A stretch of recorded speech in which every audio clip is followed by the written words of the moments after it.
In order to answer this question, we should and shall simply look at the patient population in the OPERA and in the MORPHOS trial. In the OPERA trial, patients were treated with tumors T1 to T3 and 0 to N1 for rectal cancer of the lower and the middle rectum. And in the MORPHOS trial, were patients treated with tumors T1 to T3 and 0 and N1. In both cases, patients had been treated with a combination of external beam irradiation and endolectal brachytherapy. And the main goal was to achieve a high rate of local control and organ preservation. So summarizing the experience from those two really important studies, prospective randomized data, T1 to T3, N0 to N1 patients, further down though non-metastatic disease, located in the lower and in the middle rectum, preferably with a length less than 5 centimeters and affecting maximum half of the circumference.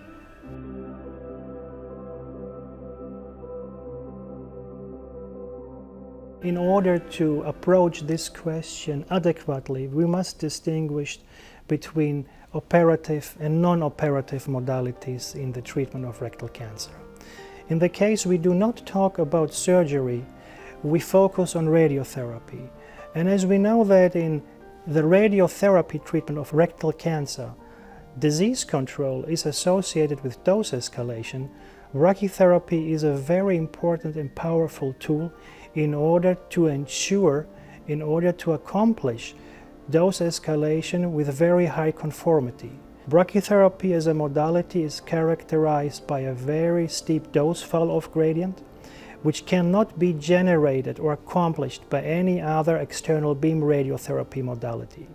Therefore, if combined wisely with external beam irradiation, it does help us very well to reach our goal of local disease control while having low rates of toxicity in comparison to sole external beam irradiation treatment.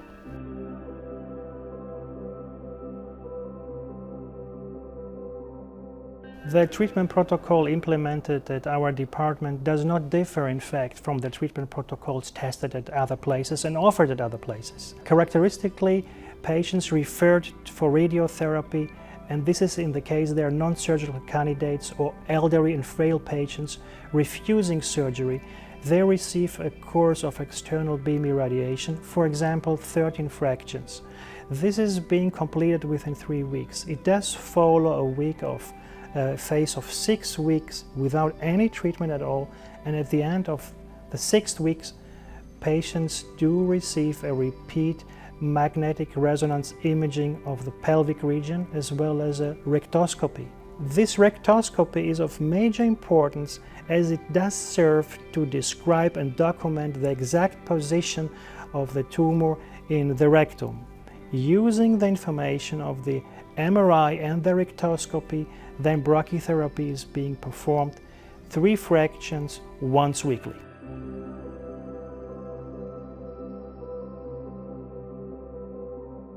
Our own experience does in fact replicate and corroborate the results generated by Aurélie Garand within the MORPHOS trial. Working with the same dose regime as Aurélie Garand, we could accomplish durable long-term local control rates around 80%. In order to answer this question appropriately, we have to focus on the importance of radiotherapy as a part of the treatment of a specific disease. In specific settings, dose escalation is neither necessary nor aimed for. But in the case of treatment protocols where dose escalation, highly conformal dose escalation, is the key point, brachytherapy can offer substantially to achieve this while ensuring low toxicity profiles.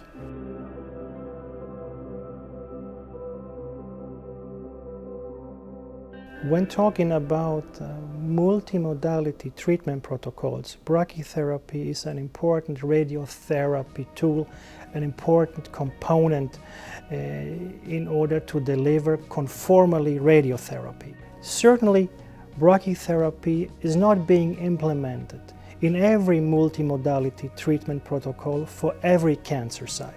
However, there are specific disease sites where dose escalation is aimed for, is important, is necessary, and there brachytherapy, when performed adequately, can provide tremendous help, can help us significantly to reach our goal, very simple and frankly speaking.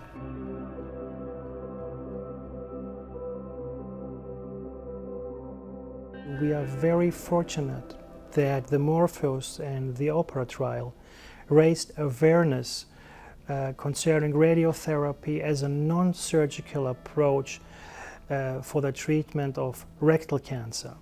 Those two studies, one conducted in the United Kingdom and the other one in Canada, in fact put brachytherapy, and by that means radiotherapy, on the map for a non-surgical, non-operative approach as part of an organ preservation treatment protocol for patients with rectal cancer.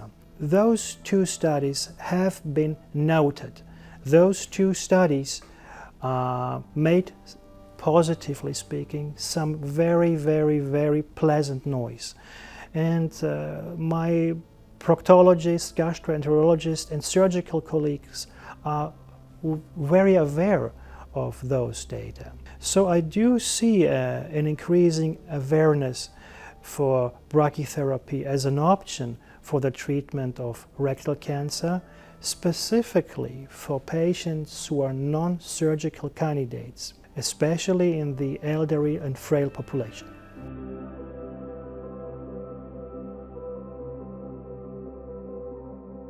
I'm personally convinced that every colleague offering interstitial or intracavitary brachytherapy at his or her department will be able and shall be able to offer this treatment.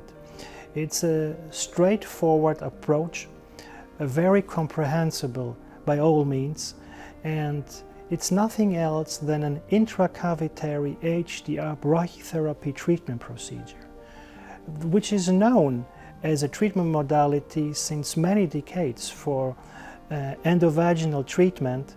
In this case, it's endorectal treatment. However, it's a not complicated approach which does not pose major challenges for treatment planning and quality assurance. Endorectal HDR brachytherapy is in fact not a competitive treatment modality to surgery. Surgery has a very clear indication in advanced disease, and that shall and will not be challenged. However, for non-surgical candidates, especially in the case of elderly and frail patients, HDR brachytherapy is an important treatment option which can be offered as part of a non-surgical organ preservation approach. And from my point of view, it is important to raise awareness among surgeons that they have an additional tool which they can offer to their patients in case those patients are not surgical candidates. Surgeons still, gastroenterologists, coloproctologists remain important factors in the chain of treatment of those patients. And those colleagues must be aware of the option of HDR endorectal brachytherapy as an option which can be offered to selected patients not amenable to surgery, to patients who do not need surgery due to various reasons.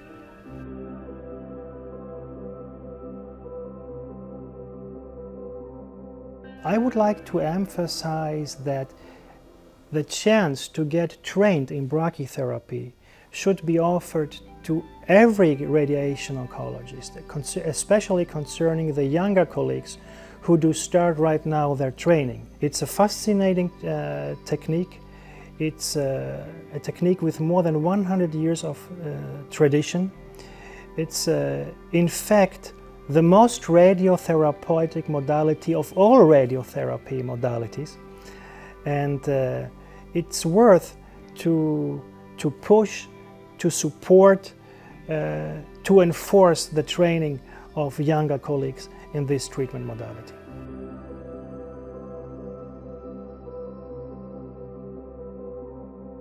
Let's start again from two very important studies, the OPERA trial and the MORPHOS trial. The OPERA trial was a trial testing two different radiotherapy approaches as part of a non-operative treatment for rectal cancer.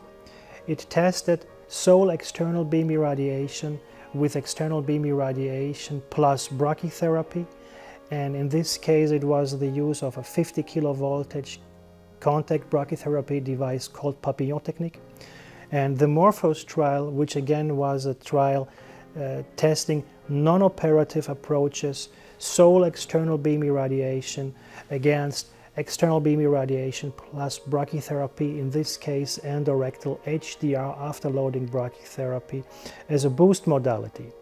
And both trials, the OPERA trial for the 50 kilovoltage endorectal contact brachytherapy and the MORPHOS trial for the HDR afterloading brachytherapy, showed a significant improvement in terms of durable long-term local control and total mesorectal excision-free survival. Those two techniques are in fact not new techniques. However, we experience a renaissance.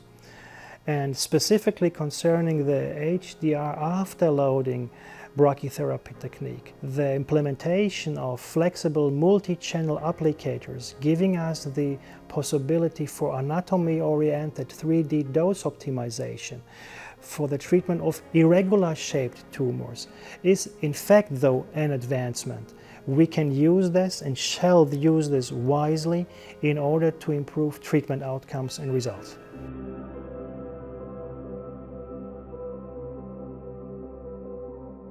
I could very placatively answer and say brachytherapy is here to stay. I would rather prefer to say that brachytherapy never left. It is a reality since more than 100 years, and that won't change, given the fact that it is a treatment modality characterized by superior conformity, which is a fact. The role of brachytherapy has been shown and proven through various prospective studies. Can't and shall not be questioned in the case of cervical cancer, breast cancer, prostate cancer, and lately, as we talked today, in the case of the non-operative management of rectal cancer, brachytherapy offers new ways, new options, new possibilities.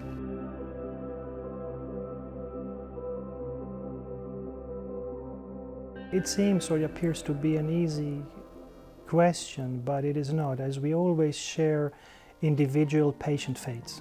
However, I do remember very well a lady in her 70s, a fragile lady, petite, older and frail, and it was a devastating event for her when she received the diagnosis of rectal cancer. Even more devastating for her was the fact that she could not be treated by surgery, as she was associating surgical treatment with cure. The patient was referred to our department, and we treated her with a combination of external beam irradiation and endorectal brachytherapy as part of a non-operative organ preservation approach. She had a non-metastatic early stage rectal cancer.